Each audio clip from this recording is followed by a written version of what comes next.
Nah, sekarang kita lihat. Selain Godly Love dan Divine Madness, cinta Romeo and Juliet ini tadi sudah kita sebut jenisnya adalah physical love. Physical love ini mungkin teman-teman yang sudah belajar tasawuf, yang sudah belajar ilmu-ilmu kelas tinggi menganggapnya wah levelnya masih level fisik, tidak dalam. Tapi cinta yang kita alami secara insting dalam kehidupan kita itu pasti ada awalnya physical love. Dasarnya ketertarikan fisik pada lawan jenis itu pasti. Jadi kalau yang tidak ngalami ini sama sekali ya mungkin perlu dicek normal apa anda. Tidak tertarik Pak saya dengan lawan jenis, wah ada yang perlu dicek lagi. Kok tertariknya hanya fisik saja toh Pak? Iya, pijakannya tetap itu. Meskipun nanti jangan berhenti di situ. Apalagi cukup merasa dengan itu saja selesai cinta itu. Apa komentarnya Socrates terhadap physical love ini? Ini ada beberapa pandangannya Socrates. Ini diambil dari dialognya Plato. Jadi menurut Socrates, cinta yang dasarnya physical love itu sifatnya irasional. Ya memang akalnya tidak jalan. Orang sudah mabuk, orang sudah tergila-gila. Cirinya apa?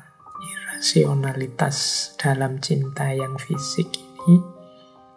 Yang pertama biasanya physical love itu orang yang mencintai itu tenggelam dalam gairah atau perasaannya sendiri. Jadi bukan akal sehatnya. Yang pertama-tama muncul, mencuat, menonjol dalam dunia cinta yang physical love ini adalah tekanan perasaannya.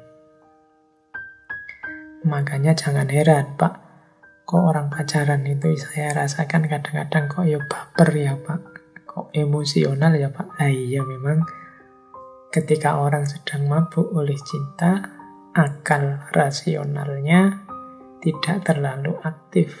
Yang aktif adalah perasaannya.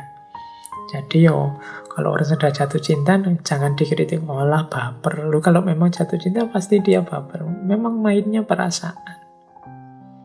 Jadi gairah cinta itu kan sifatnya perasaan, emosi. Nah, irasionalitasnya adalah kadang-kadang akal sehatnya kalah. Ini yang oleh Socrates disebut korban dari perasaannya sendiri. Itu yang pertama. Yang kedua, physical love itu membuat seorang pecinta menjadi budak dari hasratnya.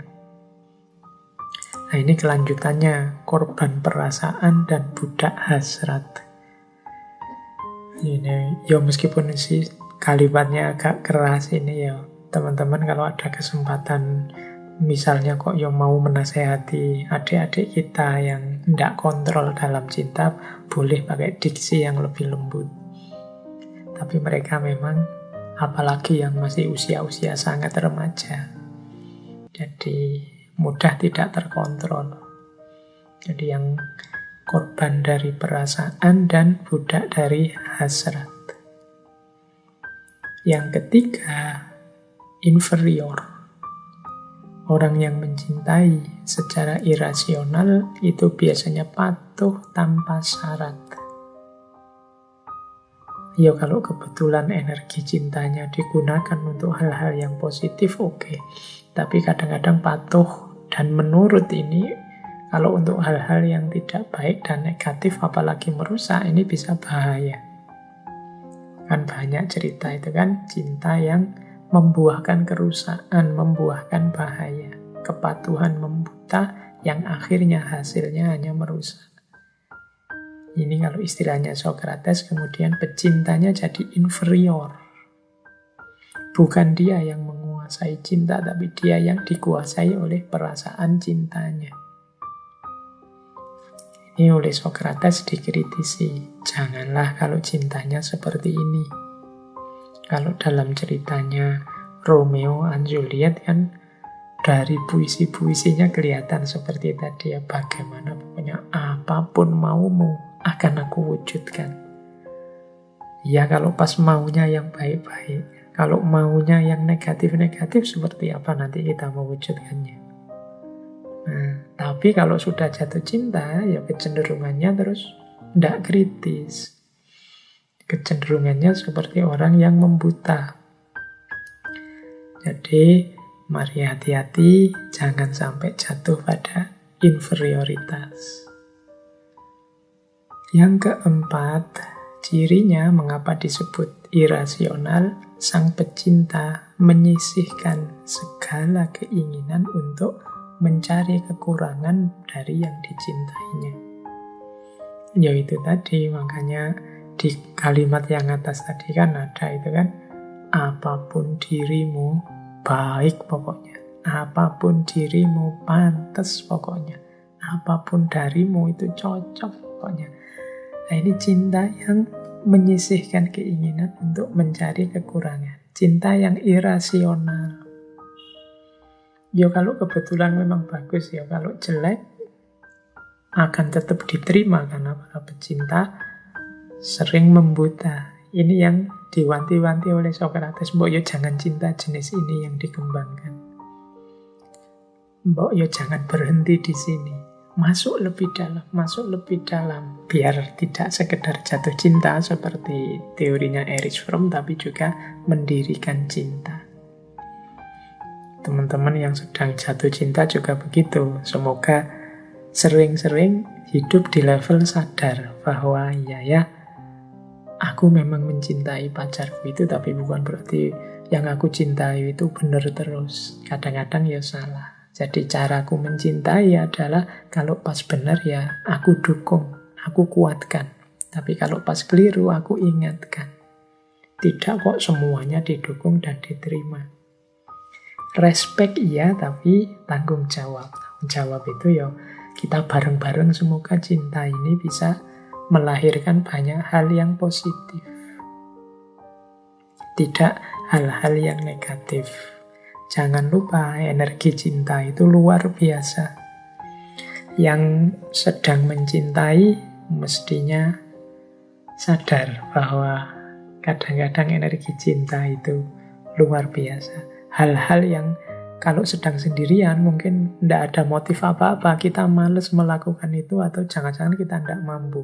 Tapi kalau ada dorongan, ada permintaan, ada keinginan dari orang yang kita cintai, itu biasanya kita jadi semangat, kita jadi mampu. Ini yang menurut saya energi yang luar biasa. Maka mumpung oleh Allah dianugerahi cinta, mari kita manage, mari kita tata, mari kita atur agar energi cinta yang meluap-luap itu tidak membuat kita keluar jalur, tapi membuat kita menghasilkan hal-hal yang positif, produktif, yang manfaat untuk berdua ke depan. Mungkin apalah, wah semangat ini nanti pasanganmu, orang yang kamu cintai, coba kasih PR-PR yang produktif. Ayo, kamu bisa nulis enggak di jurnal ilmiah misalnya. Ayo, kamu bisa enggak membuat buku tahun ini yang tentang cinta kita, atau itu kan produktif. Ayo, bareng-bareng kalau memang cinta padaku, ikut aku untuk kegiatan sosial di mana, itu kan produknya positif. Oke, ya kalian berdua yang ngatur kalau sedang jatuh cinta ya. Jangan tadi lupa diri, inferior, kemudian dua-duanya sama-sama terjajah oleh cinta. Yang kelima, cinta yang irasionalitas itu biasanya memang mencari orang yang lemah dan akan membuatnya semakin lemah. Ini menurut penjelasannya Sokrates itu kan, mencari orang yang mau tunduk pada kita atau kita tunduk pada dia. Dan pada gilirannya ya memang dua-duanya jadi lemah. Kita terima saja apa yang dia inginkan, situasi dia, dan lain sebagainya. Itu menunjukkan kita lemah. Dia juga begitu. Menerima kita apa adanya, termasuk yang jelek-jelek, kemudian siap melakukan apapun yang kita inginkan, sama-sama pasif, sama-sama lemah, kalau bahasanya Socrates. Jadi saling pasrah. Ini cinta yang irasional. Yang penting bisa berdua denganmu, yang penting bisa selamanya di sisimu, yang penting engkau selalu denganku. Terserahlah apa yang terjadi, dua-duanya sama-sama lemah, katanya Socrates. Dan yang keenam ini persis yang dialami Romeo and Juliet. Dia menyingkirkan semua kebaikan yang lain. Sahabatnya susah, orang tuanya susah, sanak kerabatnya susah, tapi tidak jadi hitungan. Yang dihitung hanya perasaanku berdua. Ini yang dikritik oleh Socrates. Jadi iya, cinta pada lawan jenis itu salah satu fitrah, salah satu gerbang kita untuk berketurunan nantinya. Sifatnya fitri, insting, naluriah, tapi harus kita tata, harus kita atur biar tidak berbalik. Hasilnya malah melemahkan, menyusahkan kita. Jadi kita mendirikan cinta, bukan kita yang jatuh dalam cinta. Bukan falling in love, tapi standing in love. Seperti di sesi dulu kita jelaskan dari Erich Fromm. Baik, tapi betapapun cerita Romeo and Juliet ini pelajaran berharga bagi kita tentang bagaimana situasi cinta antara dua orang anak muda. Itulah sebenarnya isi batinnya adik-adik kita, saudara-saudara kita yang muda-muda saat sedang jatuh cinta.